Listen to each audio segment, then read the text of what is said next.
is so much depth to this Mac Ayres song, and a lot of fun ways we could approach it. So while I'm showing you how to play this song, I'm going to highlight 4 ideas on how to take your playing from this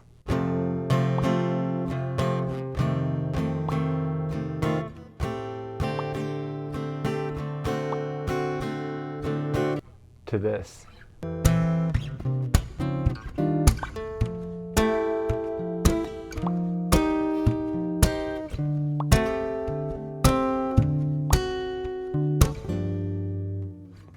And by trying any and all these ideas, you're sure to impress your girlfriend, or boyfriend, or dog. First things first, the chords of the verse. F major 9, E flat with an F in the bass, hammer on my pinky on the 10th fret, D7 sus4, D7, G minor 7, C7 flat 9, F major 7.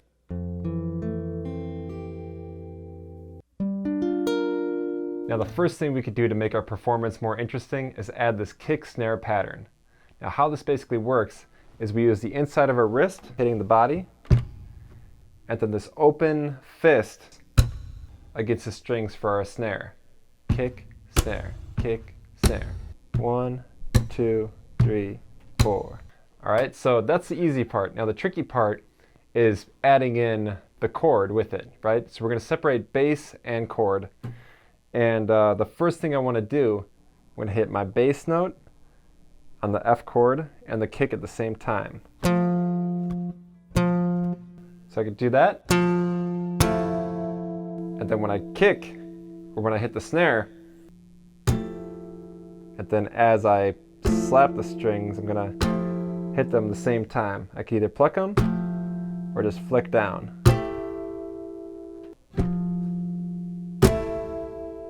That's the first move. 1, 2. And the next time around, so I'm gonna hit just the kick, and then the bass note, and then hit the snare and the strings at the same time again.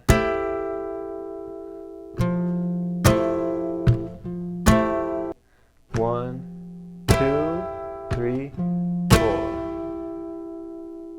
And we continue that throughout the whole song.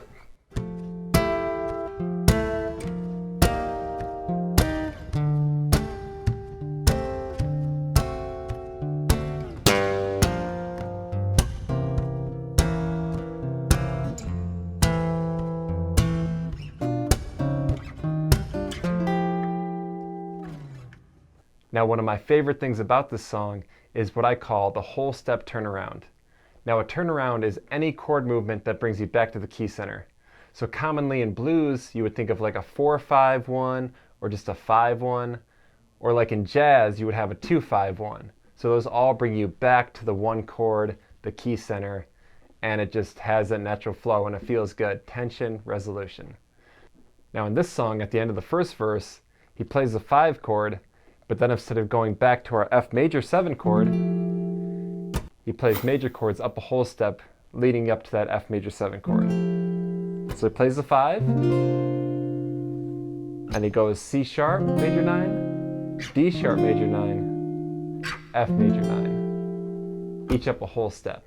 And this happens again in the pre-chorus, same exact pattern, C sharp major 9, up a whole step to D sharp major 9, and then that leads up a whole step to our key center of F major 9. And it happens one more time at the end of the pre-chorus, leading up to the 5 chord.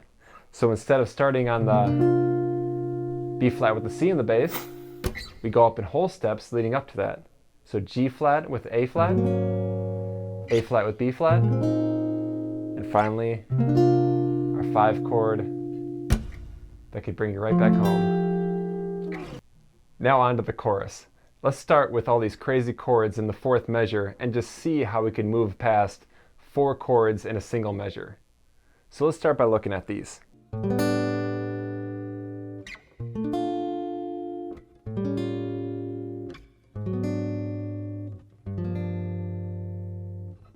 And it's quite simple. You want to start slow and just get those chords in a quarter note movement.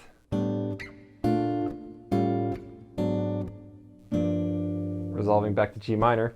And then to add our pattern to it, all we do is just go one after the other. Kick, chord, snare, chord, kick, chord, snare, chord.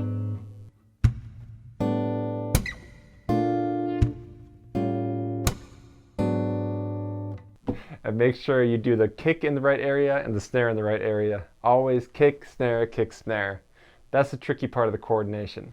Get that down, take it slowly, make it a habit, then speed it up. Then you got it.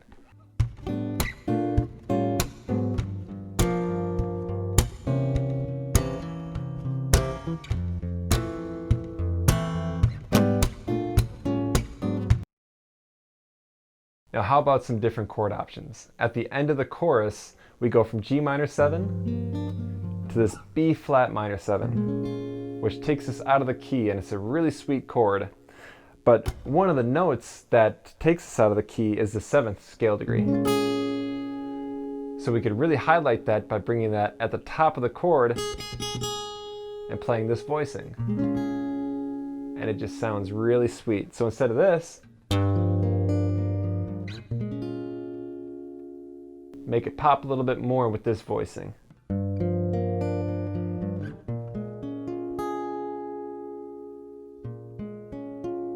So we got our chords and a rhythm down. Now what if I get bored by playing the same thing over and over again? That's where we could add some cool fills.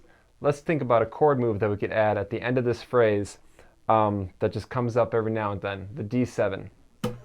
So instead of just hitting that D7 and keeping in the same rhythm, we could do this little chord move. Now to break down this whole move, I'm going to start with just the bass note on the 5th fret and do the kick at the same time, and then grab the chord on the top 3 strings, and then slap.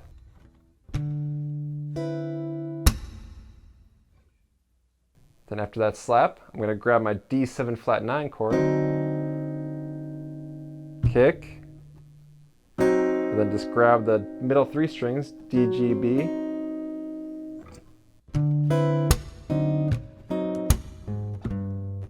grab my A flat on the 4th fret, that leads me down to my G.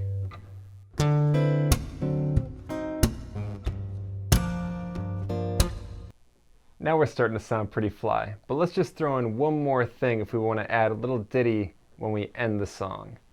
So as I'm playing it, I'll end the chorus from my G minor 7 to my B flat minor 7. That's going to resolve to my F major 7. Here's my little ditty for a major 7.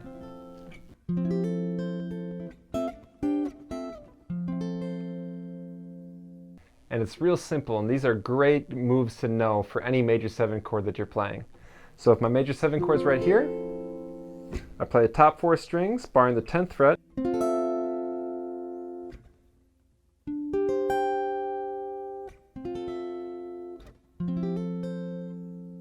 So those always go together.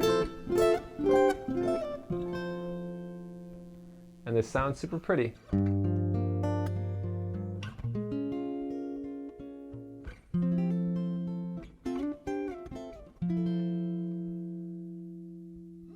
After you get comfortable with this song, try out these 4 ideas with other songs and chord progressions that you know.